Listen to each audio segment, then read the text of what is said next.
कि सारे रोमी जगत की जनगणना की जाए। यह पहली जनगणना थी।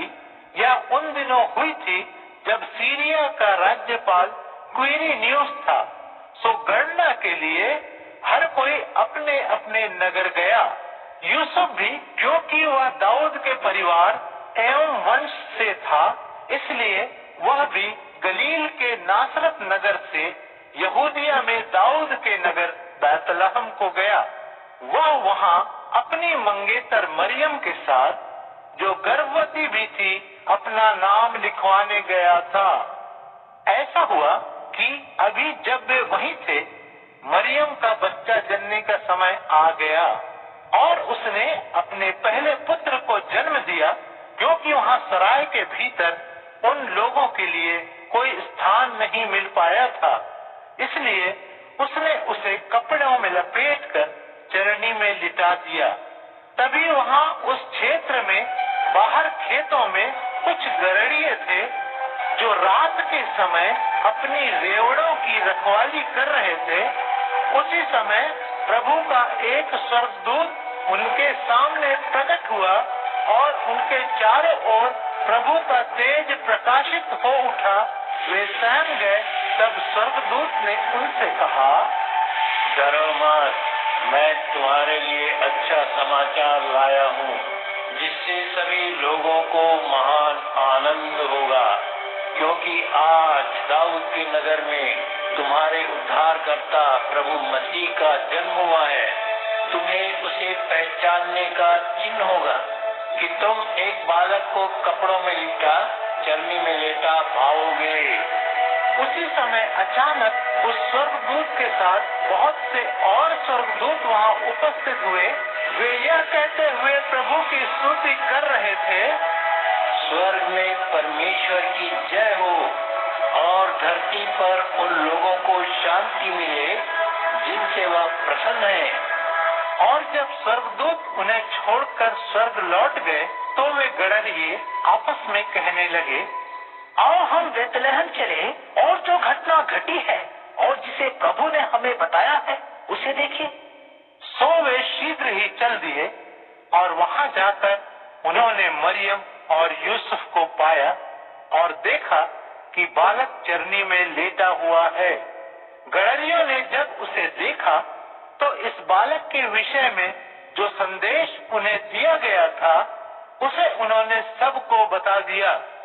जिस किसी ने भी उन्हें सुना, वे सभी गड़रियों की कही बातों पर आश्चर्य करने लगे। किंतु मरियम ने इन सब बातों को अपने मन में बसा लिया और वह उन पर जब तक विचार करने लगी। उधर वे गड़रिए जो कुछ उन्होंने सुना था और देखा था, उस सब कुछ के लिए परमेश्वर की महिमा और स्तुति करते हुए अपने अपने घरों को लौट गए। और जब बालक के खतने का 8वां दिन आया, तो उसका नाम यीशु रखा गया। उसे यह नाम उसके गर्भ में आने से भी पहले स्वर्गदूत द्वारा दे दिया गया था। और जब मूसा की व्यवस्था के अनुसार शुद्ध होने के दिन पूरे हुए, तो वे यीशु को प्रभु को समर्पित करने के लिए यरूशलेम ले गए। प्रभु की व्यवस्था में लिखे अनुसार हर पहली नर संतान प्रभु को समर्पित मानी जाएगी। और प्रभु की व्यवस्था कहती है, एक जोड़ी कपोत या कबूतर के 2 बच्चे बलि चढ़ाने चाहिए। सो वे व्यवस्था के अनुसार बलि चढ़ाने ले गए। यरूशलेम में शमौन नाम का एक धर्मी और भक्त व्यक्ति था। वह इज़राइल के सुख चैन की बात जोहता रहता था। पवित्र आत्मा उसके साथ था। पवित्र आत्मा द्वारा उसे प्रकट किया गया था कि जब तक वह प्रभु के मसीह के दर्शन नहीं कर लेगा, मरेगा नहीं। वह आत्मा से प्रेरणा पाकर मंदिर में आया और जब व्यवस्था की विधि के अनुसार कार्य के लिए बालक यीशु को उसके माता पिता मंदिर में लाए, तो शमौन यीशु को अपनी गोद में उठाकर परमेश्वर की स्तुति करते हुए बोला, प्रभु, अब तू अपने वचन के अनुसार अपने दास मुझको शांति के साथ मुक्त कर, क्योंकि मैं अपनी आंखों से तेरे उस उद्धार का दर्शन कर चुका हूँ जिसे तूने सभी लोगों के सामने तैयार किया है। यह बालक गैर यहूदियों के लिए तेरे मार्ग को उजागर करने हेतु प्रकाश का स्रोत है और तेरे अपने इज़राइल के लोगों के लिए यह महिमा है। उसके माता पिता यीशु के लिए कही गई इन बातों से अचरज में पड़ गए। फिर शमौन ने उन्हें आशीर्वाद दिया और उसकी माँ मरियम से कहा, यह बालक इज़राइल में बहुतों के पतन या उत्थान के कारण बनने और एक ऐसा चिन्ह ठहराया जाने के लिए निर्धारित किया गया है जिसका विरोध किया जाएगा और तलवार से यहाँ तक कि तेरा अपना प्राण भी छिप जाएगा, जिससे कि बहुतों के हृदयों के विचार प्रकट हो जाएं। वहीं हन्ना नाम की एक महिला नबी थी। वह अशेर कबीले के फनुएल की पुत्री थी। वह बहुत बूढ़ी थी। अपने विवाह के बस 7 साल बाद तक ही वह पति के साथ रही थी और फिर 84 वर्ष तक वह वैसे ही विधवा रही। उसने मंदिर कभी नहीं छोड़ा। उपवास और प्रार्थना करते हुए वह रात दिन उपासना करती रहती थी। उसी समय वह उस बच्चे और माता पिता के पास आई।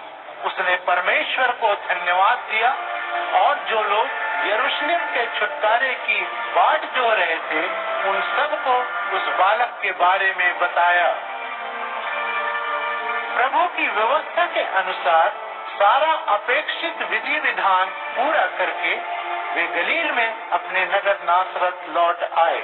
उधर वह बालक बढ़ता एवं हृष्ट पुष्ट होता गया। वह बहुत बुद्धिमान था और उस पर परमेश्वर का अनुग्रह था। फसह पर्व पर हर वर्ष उसके माता पिता यरूशलेम जाया करते थे। जब वह 12 साल का हुआ तो सदा की तरह वे पर्व पर गए। जब पर्व समाप्त हुआ और वे घर लौट रहे थे तो यीशु वहीं यरूशलेम में रह गया, किंतु माता पिता को इसका पता नहीं चल पाया। यह सोचते हुए कि वह दल में कहीं होगा, वे दिन भर यात्रा करते रहे। फिर वे उसे अपने संबंधियों और मित्रों के बीच खोजने लगे और जब वह उन्हें नहीं मिला तो उसे ढूंढते ढूंढते वे यरूशलेम लौट आए। और फिर हुआ यह कि 3 दिन बाद वह उपदेशकों के बीच बैठा उन्हें सुनता और उनसे प्रश्न पूछता मंदिर में उन्हें मिला। वे सभी जिन्होंने उसे सुना था उसकी सूझबूझ और उसके प्रश्नोत्तरों से आश्चर्यचकित थे। जब उसके माता पिता ने उसे देखा तो वे दंग रह गए। उसकी माता ने उससे पूछा, बेटे, तुमने हमारे साथ ऐसा क्यों किया? तेरे पिता और मैं तुझे ढूंढते हुए बुरी तरह व्याकुल थे। तब यीशु ने उनसे कहा, आप मुझे क्यों ढूंढ रहे थे? क्या तुम नहीं जानते कि मुझे मेरे पिता के घर में ही होना चाहिए? किंतु यीशु ने उन्हें जो उत्तर दिया था वे उसे समझ नहीं पाए। फिर वह उनके साथ नासरत लौट आया और उनकी आज्ञा का पालन करता रहा। उसकी माता इन सब बातों को अपने मन में रखती जा रही थी। उधर यीशु बुद्धि में, डीलडौल में और परमेश्वर तथा मनुष्यों के प्रेम में बढ़ने लगा।